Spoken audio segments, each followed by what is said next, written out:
Welcome, ladies and gentlemen, to the Snake Pit Podcast, your one and only stop for all things entertainment, all things homegrown. Coming to you out of Toledo, Ohio, I'm your host, Jake Pilewski. You can follow us at jakepilewski.com. That's Pilewski. The Snake Pit. Joining me, ladies and gentlemen, once again here on the Snake Pit Podcast, part of the Snake Pit Podcast and blog you can find at jakepilewski.com. Today I'm here joined by a friend of mine and a true local talent here at Toledo, Ashley Kelley, ladies and gentlemen. She sings, she plays, she's got a couple different projects. We'll get into all of that. So, hey, Ashley, how's it going? What's up? Thank you for being here. Well, thanks for having me. I see you got your pumpkin porter getting ready for the season, so. I know. I love fall beers. Yeah. I love them. Yeah, I like fall. And so you give me beer and fall, and it's a perfect combination. It's a beautiful marriage. So yeah, you're part of Kids with Knives, which is a full band, full rock and pop band, It and is. And you've got Pick and Kelley, which Pick and Kelley started off first, correct? Actually, Kids with Knives started first. Okay. And then the Pick and Kelley thing just kind of happened when we were looking at venues that were really just looking for more of an acoustic thing. Oh, so. nice. Yeah. Okay, cool. How many? Because I know members have changed over time with Kids with Knives. I mean, which is a normal thing for a band. How many different people have you had involved over time? I think the biggest amount that we've cycled through have been with drummers. And we went through a few drummers initially that just weren't a good fit, and then we found Steve, and Steve's amazing. Yeah, he's great. He's a fantastic drummer. And then the only other transitional people were like background vocals or electric guitar. Okay. But it was more the drummer thing. It was kind of hard to find a good one initially. So Cool. yeah. Well, we know you're also a songwriter working on some stuff. We'll get into that. We'll tackle the first 5, the signature questions first, as you know, as you've listened to this before. So I have, yes. So here it is. The first 5. Yeah, a little fun little thing in there, and get into it. So we'll start off first and foremost. This is always a fun get to know you. It always reminds me of first, second grade when everybody's in class, everybody's too afraid to talk to each other, and you go around and say your favorite's this, favorite that. So this is essentially what we're gonna do. So what was your first full cassette album or CD? And I guess I could rephrase that. What's the first one you actually either really asked for or you bought yourself? Because I know Ryan Dunlap was on here before and he gave me Ninja Turtles. I mean, I obviously probably had Sesame Street way back, but what was your first actual album that you delved into?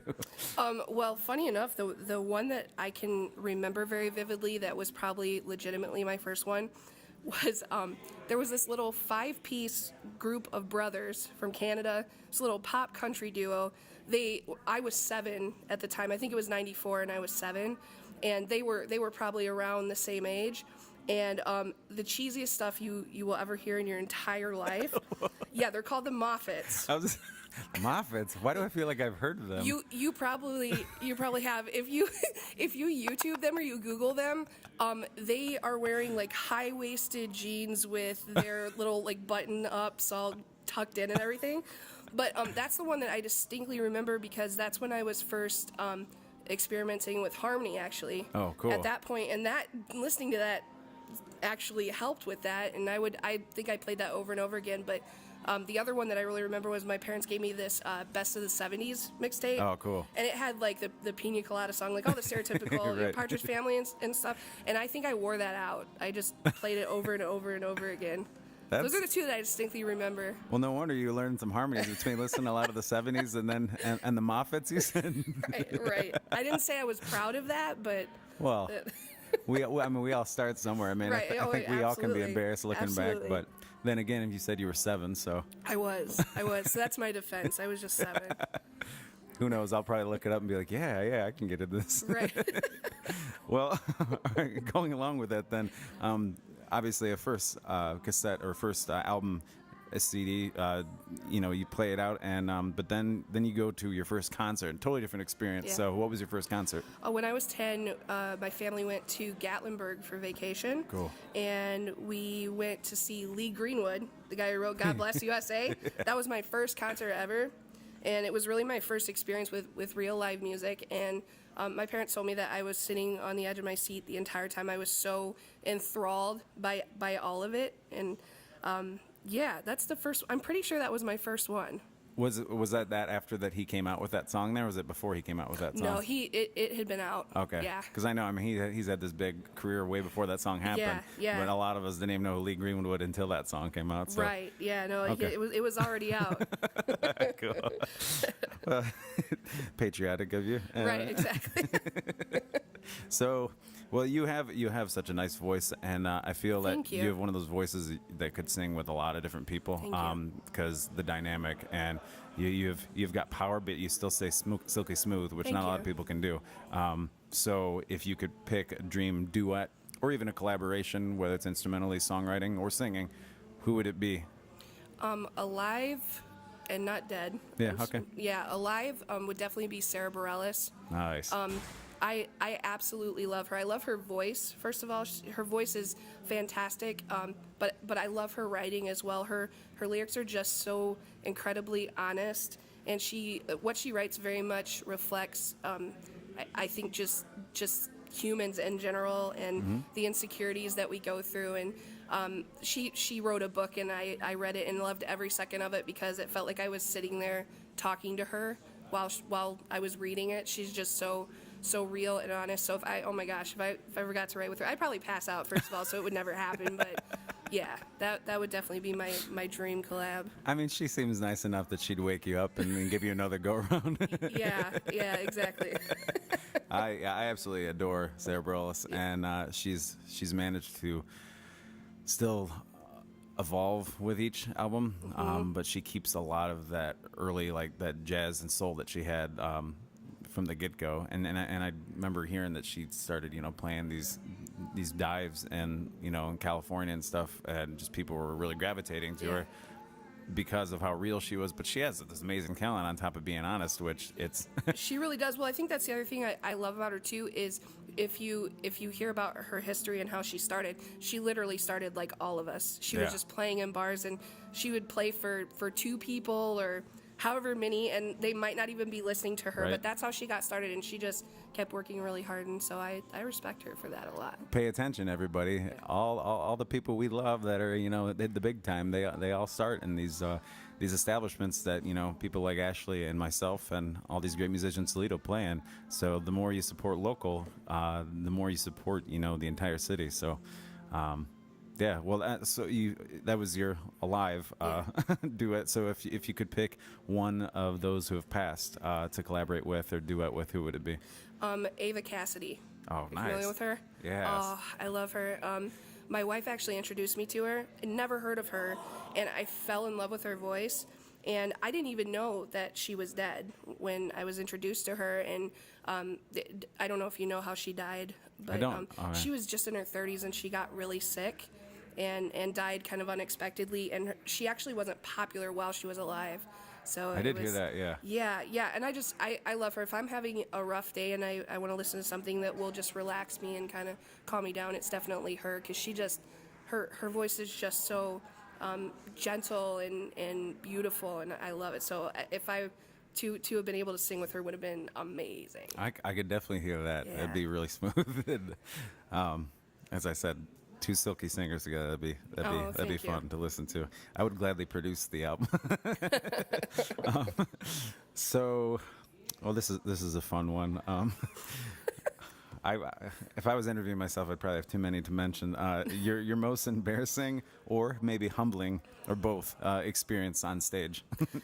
Yeah, so I occasionally will sub in at churches doing music, and I was at this church out of town. It's probably about 5 minutes before I was supposed to get up on stage, and I looked down, and my zipper was broken. Like, I went to tug it, and it wouldn't come back up, and it was totally broken. Like, came off the track and everything.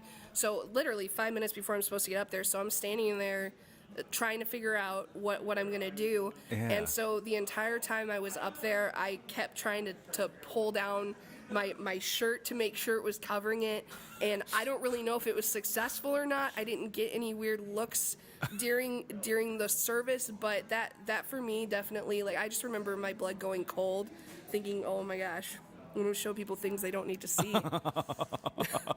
In church. I mean, at least you could ask for forgiveness like immediately. Yes, absolutely. So that's embarrassing. Obviously, do you have a humbling experience on the flip side? Yeah. I don't necessarily know that it's one experience per se, but I think anytime I spend time with or get to be on stage with someone in the music community that I really highly respect, it's kind of like like little mini wake up calls. It's just very humbling when you're around people that are just of such a high caliber, and as you know, this city is just ridiculously filled with so many talented people, and I think Absolutely. that's really that it's just kind of, it puts things into perspective anytime I get to work with or even have like Jeff Stewart. Yeah. I feel like every time I talk to him and we have a conversation, I feel like I really learned something. And Yeah. yeah. Everything, I feel like everything that comes out of his mouth, like I'm like, yes, I could totally take some from this. Yeah, it's kind of like a good kick in the pants Yeah. in a way. Yeah, and he's been around doing it, and he's proved, the longevity. Yeah. And, Oh, and he's absolutely. got plenty more years to come because he's still a pretty young dude. So Absolutely. he's just got a lot of experience in it, which is awesome. Definitely. And you make a good point because we all get caught up. I mean, we're busy artists, like we're busy with our schedules, and we would love to see each other play more. And we always try to catch each other on breaks and stuff. And then once you get to experience, you're like, wow, like I'm so caught up in what I'm doing. Sometimes you forget, like there's so much cool stuff going on. Yeah. And you don't forget, but you don't realize just how cool it is until you actually get to go out and Absolutely. experience. So Absolutely. Yeah. that's a great point to put. So to get a little more on the dark side of Ashley, what what pushes your buttons as a performer? In a good way or a bad way? Let's do both. Why not? Okay. A good way for me, I get bored easily, and so I think for me what keeps me motivated and really keeps me loving just playing out and doing that in general is playing with talented people, but even further than that, playing with people that are better than me. That to me, like I love to be challenged, and so even though it's really intimidating to play with people that are of a higher caliber, I love it because it challenges me and it really gives me something to work towards.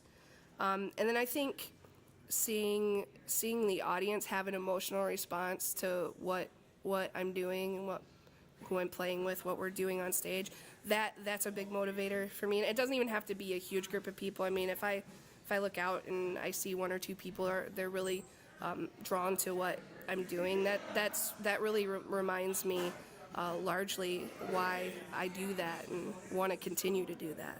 That's very cool. Yeah. I definitely agree with that sentiment. So then on the negative, because I mean we're getting to know you, and we're all human, so we do have the highs and the lows, Yeah. Oh, gosh.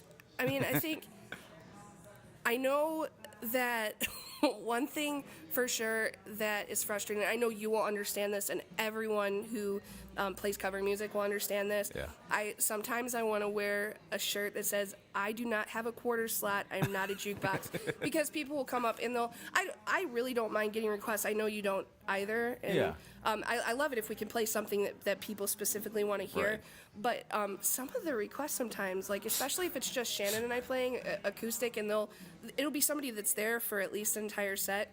Then they'll come up and they'll say, "Can you play Metallica or some other thing that you can clearly tell is not what we do?" And then they act super offended when you won't do it, or if you don't know it, like it's your fault that you don't know the song.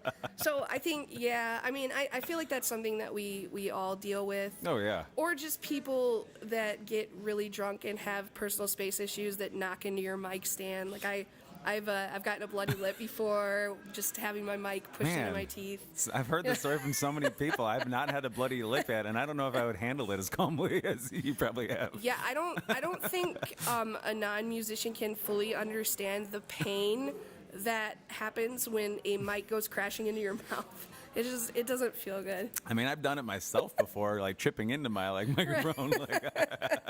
Yeah, I think those are probably the two things. But honestly, I mean, it's very little that pushes it in a negative way. The positive way outweighs the negative when it comes to that. And then and the request thing. It's funny you said that. The last blog I posted for the Snake Pit was, or one of the last ones was about the proper way to request a tune. Yeah. I mean we love hearing it, but Yeah. it's a lot of just the approach of it. and it's being respectful, about it. And if we do turn you down, I mean, I think I researched like the statistic just for the blog, and I was like, we could learn the past top 100 songs, and those change every like couple weeks. Absolutely. So imagine if we like literally learn every 100 songs of the past couple weeks for the past, if we're playing 30 years of music, do the math. and then I mean the odds of that, and there's over 17, or no, not 17, over 70 million recorded songs in a database that are just recorded. I mean, sure. songs you and I have written that aren't even available yet, Exactly. aren't even registered. So it's just like, put that in perspective. And if you're playing at a wine bar, you're not going to hear Metallica. Exactly. I mean, so yeah. it's a time and place for everything. Absolutely. But you handle it real well. That's a big thing too. Is everybody I know loves you, and I think that's how I first heard of you.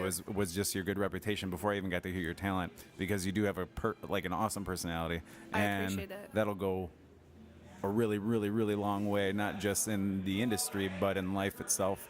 And you can roll with the punches, and you're still very talented and humble, and thank you. that's a great mix to make a human being. I appreciate that. And so as we said, you're busy. I mean, you got and very experienced, because you have Pick and Kelley, which is you and your wife Shannon. Yeah. Yes, and that's it, right? Yep, it's Okay. just the two of us. So it's the two of us. You do a lot of the same stuff you do as a full band and just acoustic version.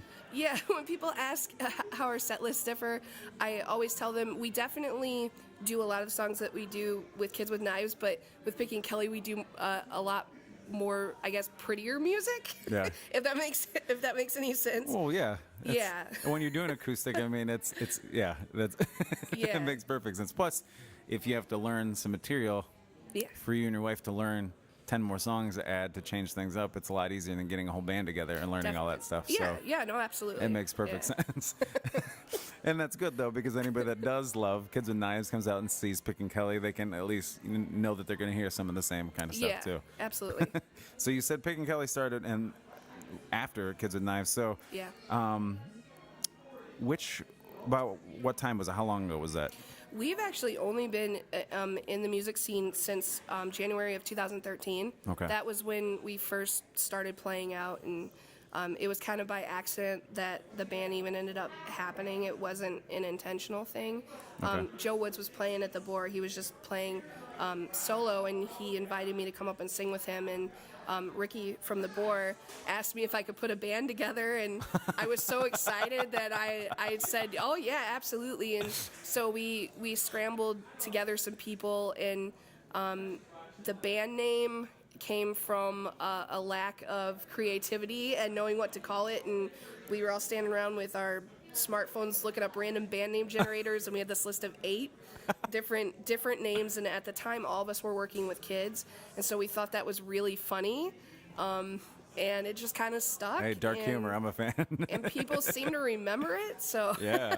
Well, that is one thing. When somebody, the first time I heard the band name, and somebody's like, I was like, who's playing at, I think it was like 44 or something, and they're like, Kids with Knives. I was it was like, a heavy huh? metal band. I was like, Kids with Knives. I was like, they're either heavy metal, I was like, or they're left over from the emo scene in like the early 2000s. I was like, I need to check it out. And then we did. I Yeah. think we might have been playing at the Blarney that night. We walked across the street, and I was like, whoa, this is cool. Oh, well, we thank were you. right off the bat. I was like, not what I expected, which was Thank really you. fun. And the name is great. I mean, because Thanks. it catches on, and We're- it's the intrigue. We're so used to when we're setting up, once we get our banner up, you'll see people's faces. They're really concerned before we start, because I feel like the general consensus is probably that we're a heavy metal band Yeah. before they hear us. But then we get going, and you see this almost like this look of relief on their face. Not there's anything wrong with heavy metal, but just at the venues that we play at, they're Well, no wonder you have Metallica requests. False advertising. right, exactly. Well, so we already talked. You've had multiple different members over the years.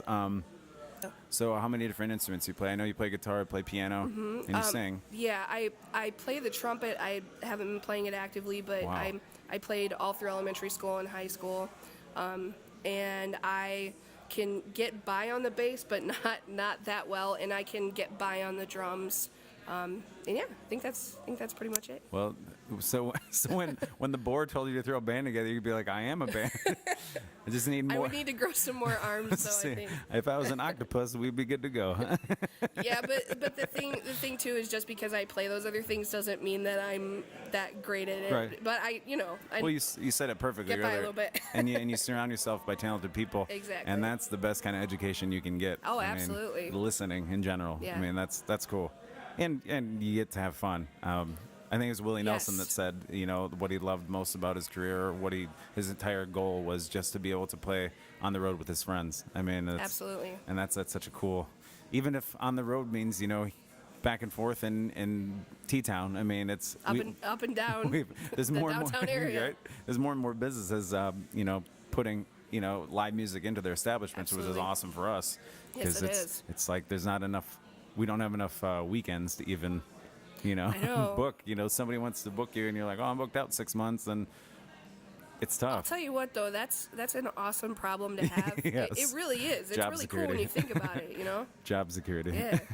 And it's great for Toledo. I mean, that you can just go and see all this live music, and it's not just on one strip. I mean, downtown obviously Yeah. is the collective, for sure, because there's a big group Absolutely. of them, and you can walk here and there. And now they're, putting up different stations for people to walk with their drinks. And so, Yeah, I know. That's so so there'll cool. probably be even more outdoor entertainment now. Yeah. So just yeah, more and more. absolutely. All right, so we know you kill the covers, and Thank you. you're doing original music too, which obviously I'm really excited to hear. That's all I've ever wanted to do. But Absolutely. first of all, how long have you been writing music? I probably really started writing probably around the time I was in junior high, so 12 or 13.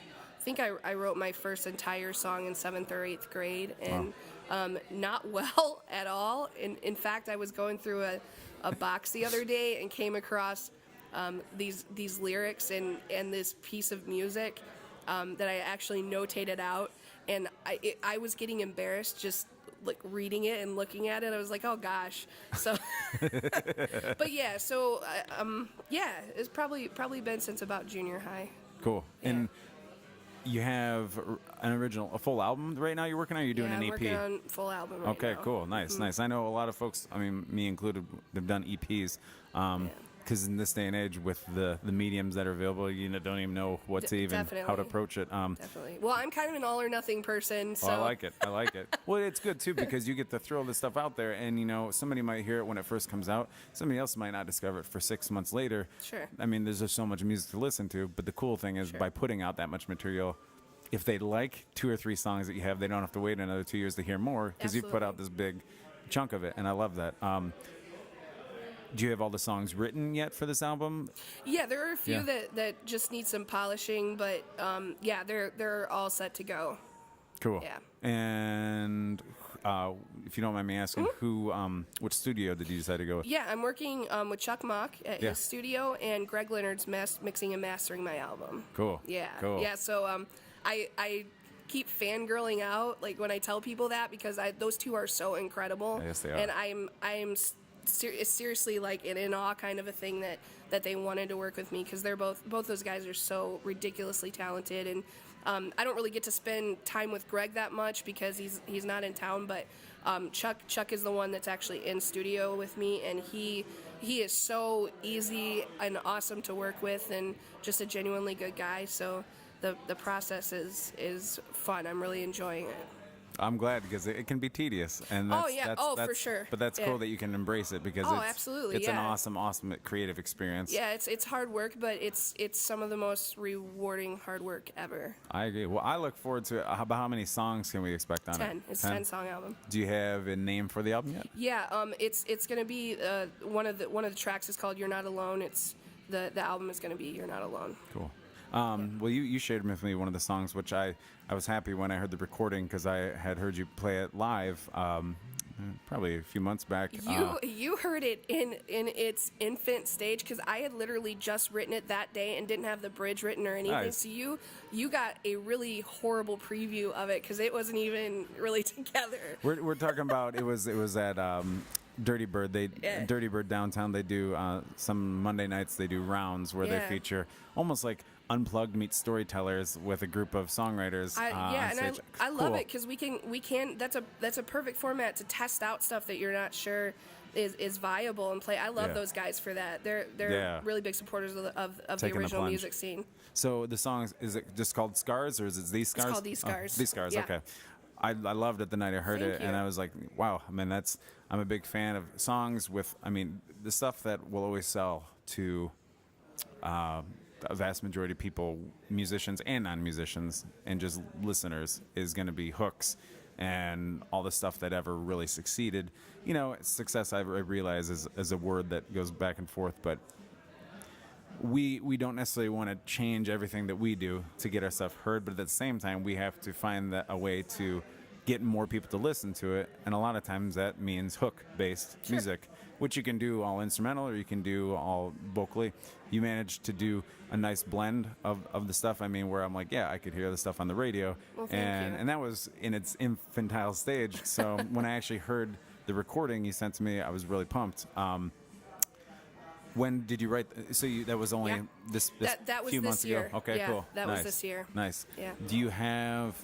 Because it's definitely a more of a.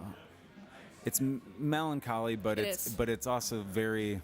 I feel like it's also uplifting at the same time. It's not completely sulking. How? Yeah. If you can let people know, is the rest of the album going to be like that, or do you have? Because people hear Kids with Knives, and obviously Sure. you're filling the bars and the dance floors and the Yeah. sing-along. So how compare what you're putting out as an artist versus what people might have heard at the bars? Because obviously there's going to be a Sure. difference. Well, see, I'm ADD, so my brain is like grabbing onto tangents. You mentioned the band, and I really do. With covers, I've always said there's a difference between copying a song and covering it. Correct. And and I feel like we all do this, but I really do try. Our band really tries to put our own spin on it, and we try to not stay tied to it has to be Good, yeah. exactly the way it is on the radio. But Right. so I would like to think that it's reflective of just my own personal artistic choices creatively and who I am as Yeah. a musician. But honestly, like true to my core, I am an acoustic baby. Yeah. Singer songwriter. I love Sarah Bareilles, like I mentioned, Ava Cassidy, Ingrid Michaelson. Nice. I actually like a lot more male musicians than I do female musicians. just really really good. I love pretty music. Yeah. And there's definitely some more upbeat stuff on the album, but it's gonna be very true to singer songwritery. There'll be full band tracks, but does that make any sense? Oh no, it does, and that's the thing is that people might expect it to be a sing along, dance along kind of thing, and Yeah. you gotta ask yourself sometimes, or they have to ask themselves as a listener, because I did Yeah. the same thing. Do you want something really honest, Yeah. or do you want something that will just fit what you already have in your playlist? Do you want a new experience, Sure. or do you want a familiar experience? I think a lot of times people want a mix of both. Sure. Well, But I like don't- you said, you listen to Sarah Bareilles and she's completely honest. So Absolutely. that's all. It makes sense if you're going to put out a very honest Right. album yourself. Well, I don't know if you've experienced this. I would hope that some other of our fellow musicians have experienced this, but I think playing covers and doing that so often and so frequently and every weekend kind of a thing, I feel like the past few years I almost went through like a musical style identity crisis, because we all cover so many different styles Where of do you music. begin? And Yeah.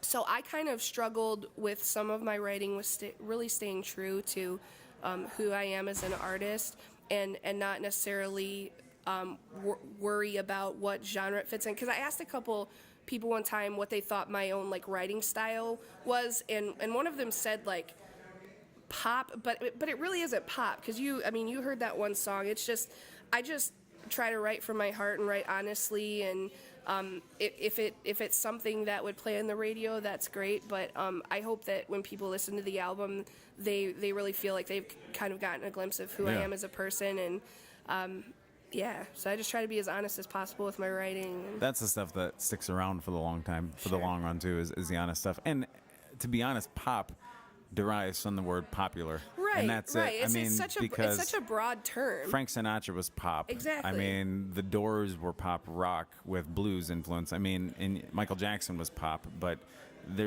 pop has just been, it's got this almost negative connotation that follows it now, because pop in maybe the past 15 years on the radio, like, the industry changed and they started trying to, utilize the same sounds and the Sure. same kind of stuff. So it gave this negative thing, but pop music doesn't have to be this negative, simple thing. It can be very absolutely. honest. 'Cause Sarah Bareilles is very pop, Sure. but she throws in different elements. I mean, pop just means popular. It's not an actual genre. Sure. And because you are hook-based, I mean, Yeah, and I write some don't weird stuff, I too. don't try to do that. Yeah. It's just, I don't know. I think the way that we write is a lot of times reflective of the stuff that we've listened to. You write when you want to hear, Yeah, Like, exactly. my girlfriend will say to me, she's like, "Are you listening to yourself?" And I'm like, "Yeah." And she's like, "Are you critiquing?" I was like, "Well, I'm always critiquing." Yeah. And I'm like, "But I write what I want to hear. I Sure. mean, that's why you create it. You're like, I want to do something like that. Yeah. Well, one of the tracks on the album, I mean, you'll hear some different influences on the album. One of the tracks that I'm most excited about is a co-write I got to do with Jeff Stewart. Oh, cool. Which that in and of itself, that was Yeah. kind of an indescribable experience for me. I was really nervous going into it just because it's Jeff, and Jeff, I can't say enough good things about him. I respect him so much, and I was really nervous. But let me tell you, we got into it, and I felt like I was writing with an old friend, which he is an excellent friend. And Jeff's writing process is so awesome and just so natural. And so the process of writing it was really cool. And also Jeff just writes really good songs. So He does. I'm really excited about that song and for people to hear it.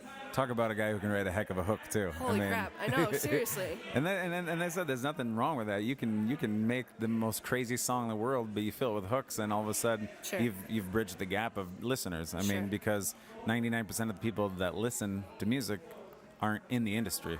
That's exactly right. You got to appeal to the masses because you want your story to get out there, but you also want to maybe do for others that, other music has done for you. Absolutely. And that's a huge payment in of itself. Yeah. Well, that's the thing. A lot of the music that I really love to listen to are writers that are so honest about their failures and their insecurities and imperfections, and that's what I want to do. I feel like we all experience a lot of the same insecurities Yeah. about ourselves as people, and I love when I hear that voice in a song because it's so comforting to hear that. And so that's I think with all the songs on the album, that's what I'm trying to convey. I absolutely look forward to it. What Awesome. When can we, if you have to put, Yeah. I won't say an actual date, just say a It's- month and a year kind of thing. Oh, it's coming pretty fast. I had experienced some significant conflicts initially just with getting into the studio, and now we're really moving. Like I've had multiple sessions scheduled every week. We're really pushing through it and trying to get it out. So I would say hopefully in the next few months to 6 months, we're trying to get it done as quickly as possible, but also in the best way possible and without cheapening anything. take your time, yeah. And that's why I'm so glad I'm working with Chuck and Greg, because those guys, they work very quickly, but they also work so professionally and do everything to the best of their ability. So we can figure winter 2017, maybe late winter 2017, at latest early spring.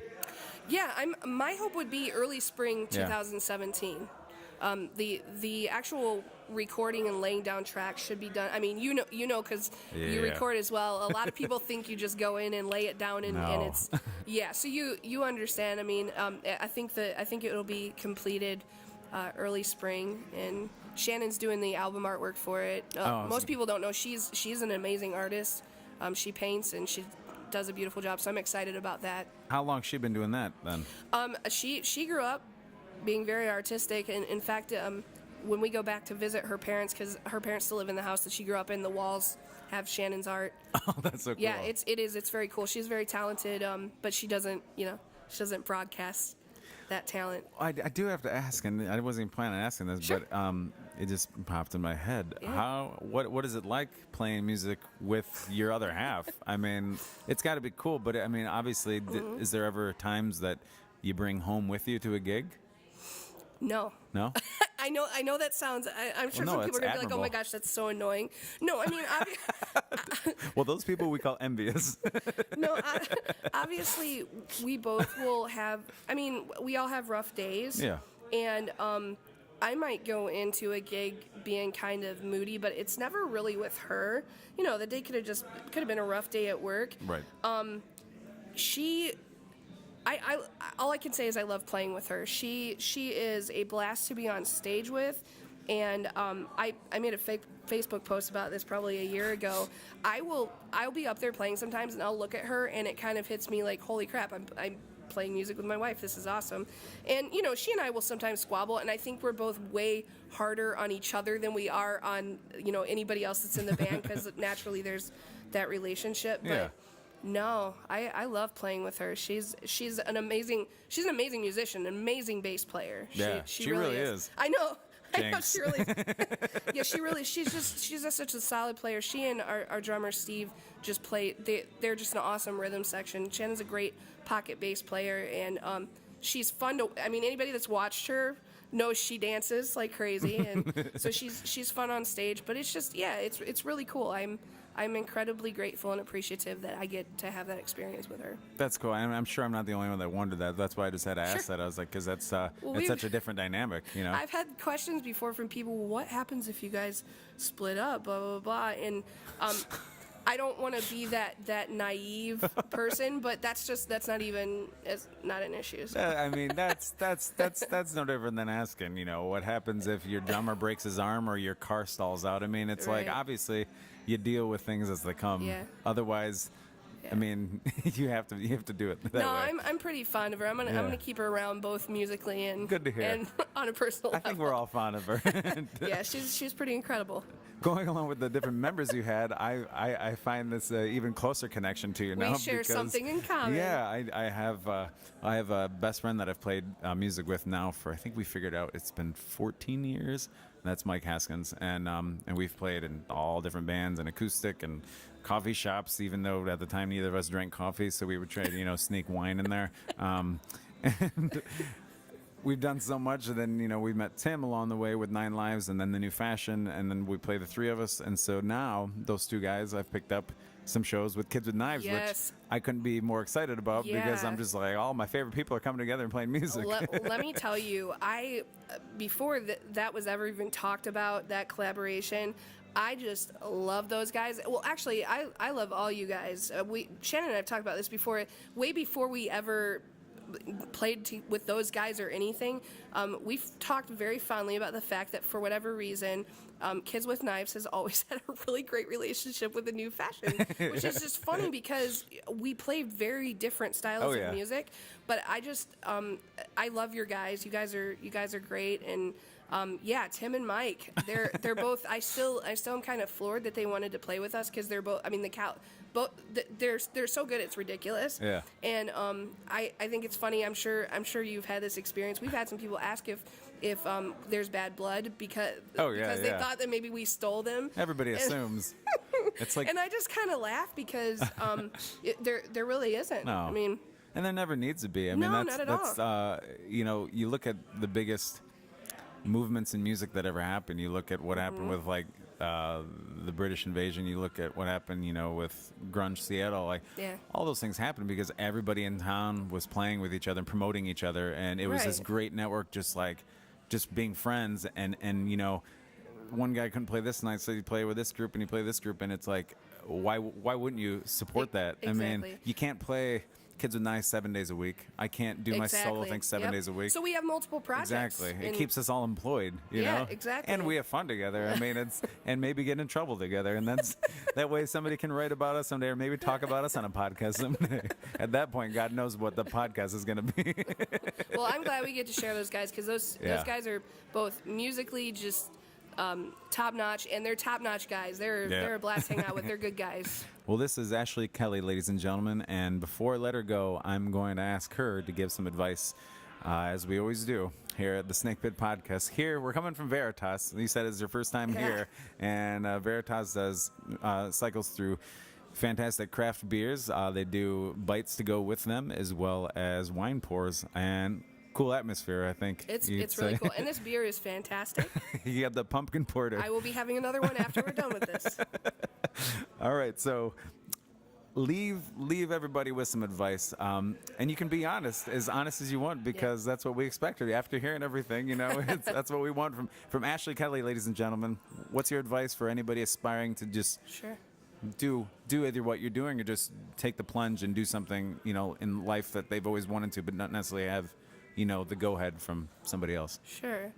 I think the biggest thing that I could say that I constantly have to tell myself is I think all of us that play out need to remember that we don't deserve to do any of this, that it all needs to be hard work. And I think when we have those moments where we get frustrated because we feel like we're entitled to a gig or an experience, like certain festivals, if you don't get asked to play at a festival or you wanted to and you didn't get to, I think that we all, myself included, a lot have to remember that none of us are entitled to this, and it really is a privilege that we are able to do this, because it's such a cool thing to be able to do. But it's something that we need to remember that it's all hard work, and you can't expect it to be handed to you.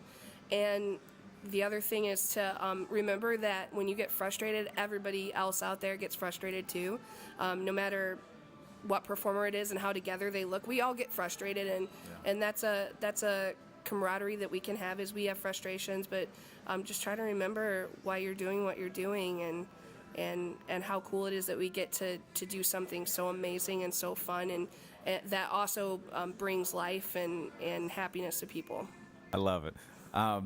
Yeah, I mean, anybody that's not heard Ashley Kelley, haven't heard her play with her wife Shannon, Picking Kelley, Kids with Knives, you can catch them, as she said, pretty much every weekend somewhere. A lot of times at the Boar, a lot of times 44, all over the place. Check it out. Thank you for joining me on the Snake Pit podcast. Well, thank you for doing this. This is a really awesome thing, awesome you're welcome. avenue for people to be able to get to know local artists and business owners. Look forward to having you on again soon when the album comes out. So Absolutely. thanks for being here. Ladies and gentlemen, this is Jake Pilewski with Ashley Kelley signing off for the Snake Pit podcast. Check it out at jakepilewski.com. We'll see you soon. You can follow us at jakepilewski.com. That's Pilewski. The Snake